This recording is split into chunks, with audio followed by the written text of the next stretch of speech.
So we are in Hamilton. It is after the show Skeleton Witch and Withered, and we are with, well, introduce yourself. I'm Mike Thompson, guitarist and vocalist for Withered.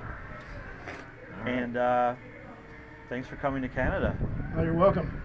Thanks for allowing us to come to Canada. All right, explain yourself then. Explain your adventure crossing into our fine nation here. Every man's got a story. Well, I would say the biggest part of our story would be the trek to get to the border. Sorry, she used to live next door to me. She's crazy. Okay, anyway. That's awesome. We can tell you that story. That's awesome. I heard an interview and it's a story about your old neighbor. After we turn the tape recorder off, we'll tell you that story. Oh, okay, cool. So you guys just came off of a tour with Danzig? Yeah, the Blackest of the Black tour. Yeah, it was really cool. The only thing was it ended in Anaheim and slightly overlapped this tour. Yeah. So we missed the first 2 dates of the tour and planned to meet up with Skeleton Witch and Landmine in Lansing, Michigan for the third date to start there. So we had about 40 hours to make a 36-hour drive, which basically barely allowed for gas stops and a little bit of food. So we drove straight through. Once we got up into the Rockies, approaching Denver, we got around, I guess Vail is the big ski area and all that stuff. So it was right through there. And once we got through some of the mountain passes, it was like brutal snowstorm. But the roads were cool, all that kind of stuff.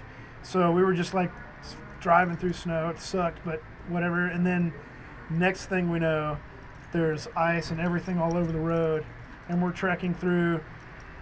And I go to switch lanes to try and avoid, just to distance myself from other cars. And as soon as I do, the van keeps going in that direction and then comes all the way around. And we jackknife the trailer, bounce off the guardrail a few times, and then come to a stop. Cops show up a few minutes later. We had to unhitch the trailer, flip it all around. It was a total mess. So the van and trailer got all banged up. Then we got it going again, started driving a little nice and easy, and then the roads cleared up. Things were awesome. Cruising again, no problem. Then we hit another mountain pass, and bam, before we knew it, we were spun out again, and we're stuck in the medium. And this time, all our gear shifted to the back and bubbled out the back door of our trailer about 8 inches. So it was like a dome sticking out with all the gear pressing against it. So it's wrecked. It's all banged up. The van's all banged up. And we were forced, obviously, to get a hotel room that night. Which is why we missed the first show in Lansing. And then we finally get up here a couple days ago. And as we're approaching the border, I get a call from Skeleton Witch I can't get through for what's now going to be our first show. So we sit tight waiting to get news of what's happening. We get word the promoter still wants to do the show. So we go ahead and cross and find out we're the only ones there. So it's us and a local. We played for about 10 or 15 people. And that was in Windsor, Ontario? And that was in Windsor, yeah.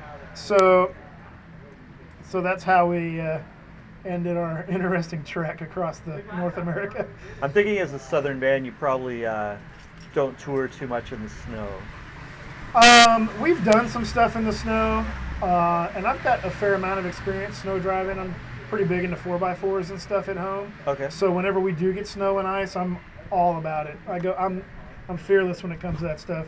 So I'm definitely not a veteran or anything, but I'm, I guess, smart enough and cautious enough to where even though we spun out, it was at slow enough speeds to not be anything too crazy or catastrophic. Nobody got hurt.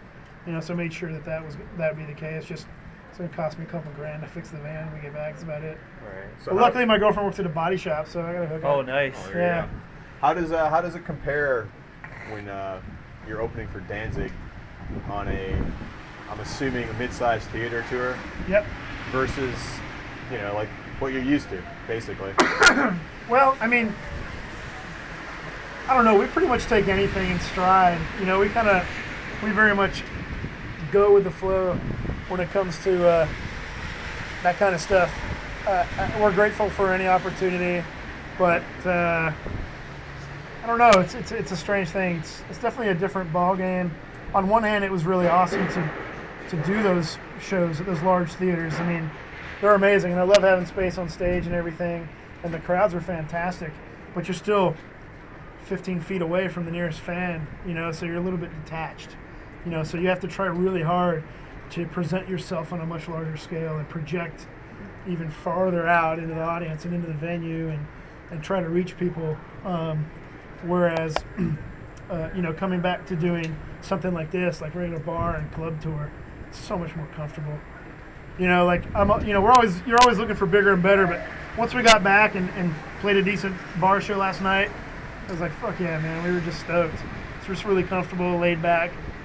Did you find it a lot more regimented and structured in terms of like times and where you had to be certain places and what time you had to be and what time you had to be out of a certain area of the building and all that kind of stuff? Yeah, I mean, they're a lot more stricter on the Danzig stuff, but since we were the first out of 5 bands and we had a 25-minute set, like when things are so regimented, they just get to a point where they just happen. It's like, I mean, we were on a tour bus with Marduk, so we didn't have to do any drives or anything, luckily. So the bus just shows up, we load in, and they've got loaders at every venue, so all we do is say, take that, take that, take that, like, and they take it all in. So all we have to do is set up and then play for 25 minutes and they get drunk, you know, so it's like, it's cool, man. It works out really well. You know, it's, like I said, it just gets to be like clockwork and everybody's doing their job and shit just happens. So you really get into the routine to where it's second nature. It's a little more unpredictable when you're doing bars and clubs because the stages are always a little bit different. You know, they're way bigger, way smaller, that kind of stuff. So. And did you get to meet Mr. Danzig himself? Absolutely. For about a minute and a half total over the course of 3 weeks. Yeah. Yeah. I mean, he's somewhat reclusive, but he's always just out doing his own thing during the day while the crew's setting up, working.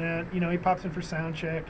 They get that taken care of, and then we would set up right after that. So we would run into him a lot in between those portions of the day. Just how's it going, that kind of thing. Just pretty chill, though. We didn't want to bother him, you know what I mean? So we didn't go out of our way, I guess, to get into his way. But so the new record came out in the middle of that tour, or just came out at right the very before? beginning? Yeah, it was beginning? October 26th. Yeah. And the first day of that tour was the 25th. So. And things are going well with it so far. Yeah. Things are pretty damn good right now. So it looks to be paying off. Press has been receiving it really well. Do you find good reviews, all that stuff. Are you finding that the vinyl version's selling more than the CDs? In terms of just the merch, like what you guys are selling it? No, we're still selling a lot of CDs. I guess, especially me, knowing that I'm somewhat of a vinyl nerd myself, and I know how a lot of kids look at CDs as somewhat of a disposable media these days. So we, you know, the vinyl's definitely more expensive than the CD, especially because of the extra packaging and that kind of stuff. And we were cutting some hella deals on CDs just to get them moving and get them in people's hands. Oh yeah. So I would say that's part to blame. And also on a Danzig tour, you don't get a lot of vinyl nerds. It's kind of a mainstream crowd, you know. Right. It's cool because, you know, we went into it like a social experiment, man. We didn't have any expectations. We have expected to get booed off the stage by Danzig fans, you know, because we're pretty far away from that. But actually they were fucking awesome to us. Really good responses, and merch was pretty good. So kids would buy all 3 of our albums. Never heard of you guys. Buy all 3 CDs. Oh wow. You know? Yeah, it was really fucking cool. So yeah, as far as that goes, I think we're gonna do a lot more vinyl on this tour. Yeah. Than on that. So yeah, we already have actually. Oh yeah. Yeah. That was Rob. Yeah.